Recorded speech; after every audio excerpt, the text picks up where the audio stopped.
essa luta desde a última terça-feira, quando ele foi internado, e foi realmente uma luta muito grande, porque o Marcelo Rezende, como disse o Eduardo Ribeiro, apaixonado por conhecer pessoas, apaixonado por contar histórias e também apaixonado por viver.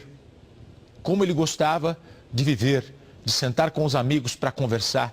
Um jantar com o Marcelo Rezende ou um almoço com o Marcelo Rezende, como eu pude desfrutar muitas vezes, era um momento para você sentar, ouvir histórias e contar histórias, porque Marcelo Rezende era aquela pessoa esponja que vai absorvendo todas as informações e ele vai pegando tudo isso e também vai passando o conhecimento que tem, as informações que tem, contando histórias as mais variadas. Queria que você falasse um pouco sobre essas últimas horas, esses últimos dias, a família unida ali, os amigos também, os amigos mais próximos principalmente estavam ali lutando, torcendo, orando, esperando que ele conseguisse vencer essa doença.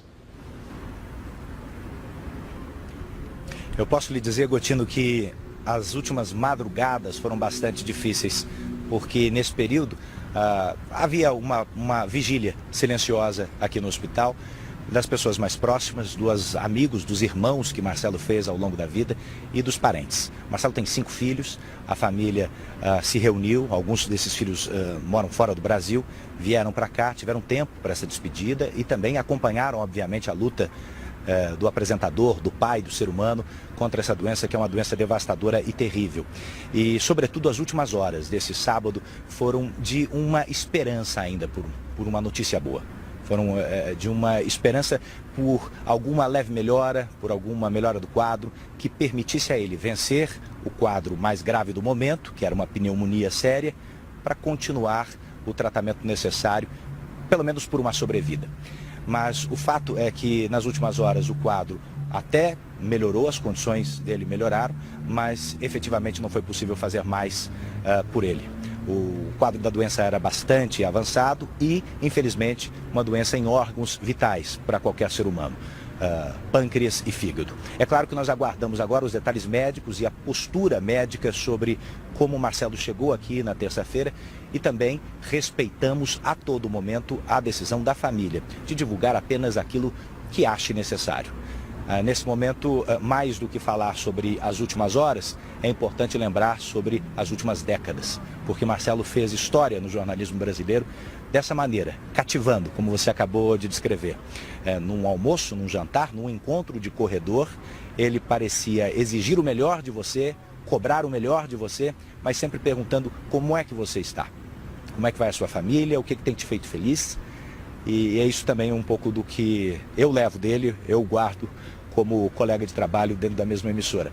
Eu tive poucas oportunidades de trabalhar diretamente com ele, mas víamos Marcelo diariamente, em horas de transmissão ao vivo, como você jamais viu alguém fazer. Quer dizer, alguém que fica 3 horas, 4 horas ao vivo, sem um teleprompter, sem um texto pronto, apenas descrevendo emoções e montando um quebra-cabeça. Essa era a vida do Marcelo Rezende.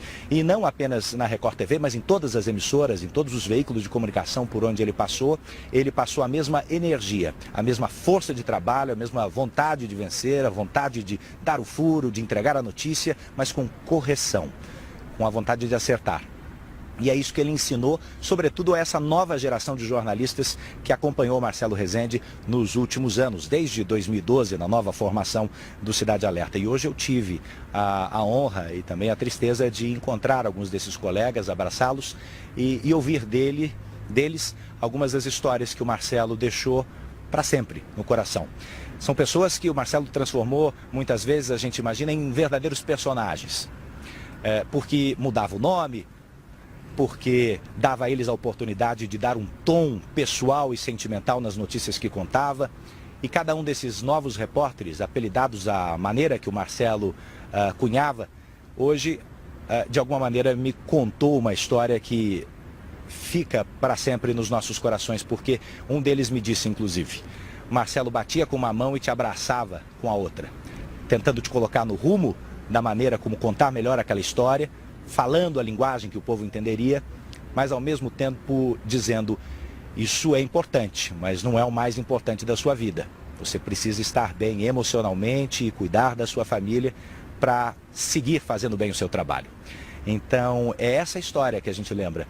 O do jornalista que dava furos, que não desistia, que avançava no noticiário de uma maneira surpreendente, sempre tinha um ponto a mais para contar. Naquela história que o Brasil todo já havia conhecido, ou achava que havia conhecido, o Marcelo conseguia dar uma nova perspectiva, sob um novo ângulo, e assim todos nós olhávamos para ele como um professor, como um mestre. Ele ia fazer 66 anos de idade no mês de novembro, 12 de novembro, data de aniversário dele. Chegou aos 65 e com uma luta bastante difícil. Hoje mesmo eu estava assistindo novamente, Gotino, a entrevista que ele deu ao Domingo Espetacular por decisão dele. Porque todos perguntavam por que o Marcelo se afastou da televisão, por que é que o Marcelo deixou o Domingo Espetacular. E partiu dele, do próprio jornalista, a decisão de: deixa que eu conto, quero contar do meu jeito.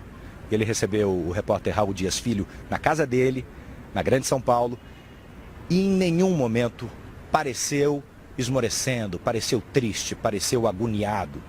Ele jamais quis e jamais se entregou. Naquela entrevista que eu revi agora há pouco com bastante emoção, eu confesso a você, Gotino, ele deu uma verdadeira lição de vida.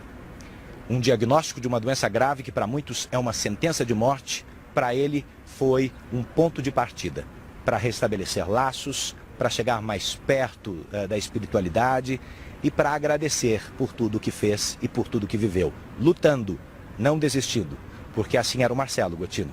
E é esse Marcelo Rezende que todos nós vamos lembrar daqui para frente. Assim que nós tivermos mais informações aqui do Hospital Moriá, eu trarei, claro, em primeira mão para todos vocês, porque nesse momento é um Brasil carente pela necessidade da despedida.